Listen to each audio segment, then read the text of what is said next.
नमस्कार. मराठा आरक्षणाचा मुद्दा एवढा काही पेटला आणि तो पेटत असताना आता सगळ्या समाजांमध्ये ॲक्च्युली सरकारने काय केलं, हैदराबाद गॅजेट आणि सातारा गॅजेट, औंध गॅजेट लागू करण्याचा निर्णय घेतला. आता हैदराबाद गॅजेटचा जर अभ्यास केला आणि त्याच्यामध्ये ज्या गोष्टी सापडतायत त्या गोष्टींवर न जाता हे राजकारण खरंच फिरायला दिसत आहे. अक्षरशः सरकारमधून बाहेर पडू जर हैदराबाद गॅजेट वापरलं तर असा निर्णय आता पाशा पाडवी शिवसेना शिंदे गटाचे आमदार यांनीच घेतलेला दिसत आहे.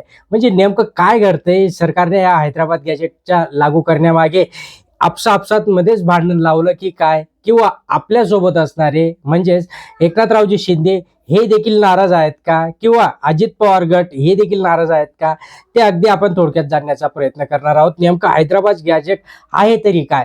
तर मित्रांनो, चॅनलला अजून तुम्ही सबस्क्राईब केलं नसेल सबस्क्राईब करून ठेवा. मित्रांनो, लाईक करायला काही पैसे लागत नाही, फक्त एक लाईक ठोकून देत जा, म्हणजे असेच महत्त्वपूर्ण इंटरेस्टिंग विषय आपण घेत असणार आहे. बघा, एकीकडे चालू आहे मराठा आरक्षणाचा मुद्दा, जो की 1980च्या दशकातनं हे चालू आहे. आता कुठं त्यांना जी आर जी आर करत सरकार हे खेळत आहे आणि आता देखील एक जी आर दिला. त्या जी आरच्या माध्यमातून Hyderabad gazette, Pune gazette, Aundh gazette, Satara gazette लागू करणार असल्याचं सांगितलं. पण त्यातही फडणवीसांनी स्पष्टच सांगितलंय की हे लागू करत असताना ज्या लोकांच्या खरंच कुणबी नोंदी सापडतील अशा लोकांनाच तिथे कुणबी ओबीसी प्रमाणपत्र मिळणार, आणि ते देखील व्हॅलिडिटी व्हेरिफिकेशन झाल्यानंतरच. म्हणजे सुरुवातीला कसं व्हायचं की ओबीसी नॉन क्रिमिलियर वगैरे मिळून जायचं, ओके, आणि मग व्हॅलिडिटी वगैरे व्हायची. पण आता नॉन क्रिमिलियर मिळण्यासाठी देखील तुम्हाला व्हॅलिडिटी किंवा जे काही जिल्हा स्तरावर तुमची पडताळणी होईल आणि मगच तुम्हाला ते कागदपत्र दिले जाणार आहे. आता याच्यामध्ये दोन गट आहेत. आता एक झाला आपला मराठा आरक्षणाचा गट, दुसरीकडे ओबीसीचं आरक्षण जात आहे म्हणून लक्ष्मण हाके कंटिन्युअसली डेली कुठे ना कुठे सभा घेताना दिसत आहे. छगन भुजबळांनी हैदराबाद गॅजेटचा संपूर्ण अभ्यास केला, जी आरचा अभ्यास केला आणि त्याच्यातनं आपापसांमध्ये भांडण लावलेलं दिसत आहे. आता हे भांडण कसं लावलं, तर हैदराबाद गॅजेटमध्ये असं सांगण्यात येत आहे की जो काही बंजारा समाज आहे आणि दुसरा म्हणजे गोसावी समाज, आधी बंजारा समाजाचा विषय काढला, तो 4-5 दिवस बरोबर चालू ठेवला. त्याच्यानंतर आता गोसावी समाजाचा विषय निघाला. तर बंजारा समाज जो आहे तो पिछडा वर्ग असं त्याच्यामध्ये दाखवण्यात आलंय. आणि मग जर हैदराबाद गॅजेट तुम्ही मराठ्यांसाठी लावत असणार तर मग तुम्हाला आमच्या बंजारा समाजाला देखील ओबीसी मधनं काढून तुम्ही त्यांना एसटीचं आरक्षण देणं हे गरजेचं आहे.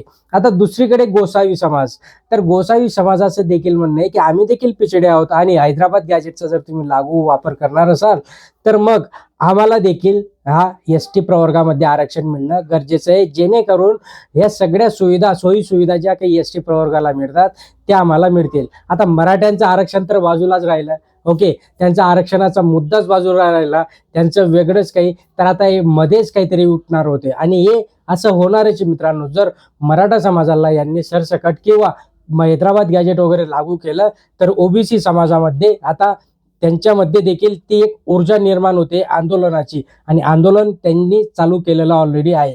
आता हळूहळू स्टेप बाय स्टेप सगळ्या ज्या काही ओबीसी मध्ये 182-83 जेवढ्या काही जाती आहेत त्या सगळ्या जाती हळूहळू आपले डोकं वर काढतील आणि त्या देखील मागणी करतील. मग त्यांच्यामध्ये देखील एक मराठा योद्धा असणार आहे का, मनोज जरांगे पाटील सारखा, मनोज जरांगे सारखा एखादा मनुष्य जरी असणार आहे का की स्वतःच्या जीवावर उठून की म्हणजे गरज नाही, मला परवा नाही, मी काहीही करू शकतो, मला आंदोलन उपोषण मी मरेपर्यंत आमरण उपोषण करू शकतो, असे काही आहेत का.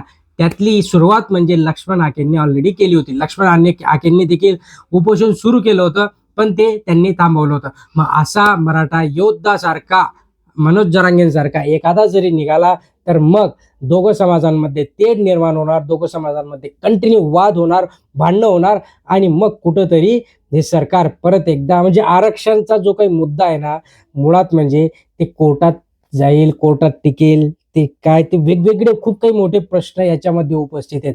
पण तुर्तास तरी शिंदेची कोंडी झालेली इथे आपल्याला दिसत आहे की शिंदे जे आहेत ते शिंदे आता काही करू शकताना दिसत नाहीये. अमित शहा जय गुजरात बोलणारे त्यांच्याच एका मनुष्याने जे की 50 खोके घेऊन त्यांच्याकडे आला, त्याने डायरेक्टली धमकी दिली की आम्ही सरकारमधनं बाहेर पडणार जर आरक्षण दिलं तर. म्हणजे बघा केवढी मोठी धमकी आहे शिंदेसाठी. शिंदेने समजणं गरजेचं आहे. कोणी कुणाचं नसतं. फक्त जो काय आहे तो मलिद्यासाठी तुमच्या आजूबाजूला फिरले, तुमच्याबरोबर गेले लोक. याचा अर्थ असा नाही की तुमच्या बरोबर तुमच्यावर विश्वास ठेवून तुमच्या निष्ठेने तुमच्या बरोबर आले, नाही तर ते तुमच्या 50 खोक्यांमुळे आले. हे तुम्ही लक्षात घेणं गरजेचं आहे. बघूया अजून काय काय येणार आहेत अपडेट, नक्कीच जाणणार आहोत. अजून लाईक केलं नाही मित्रांनो तुम्ही, बघा लाईक करा, सबस्क्राईब करा, जास्तीत जास्त शेअर करा. धन्यवाद.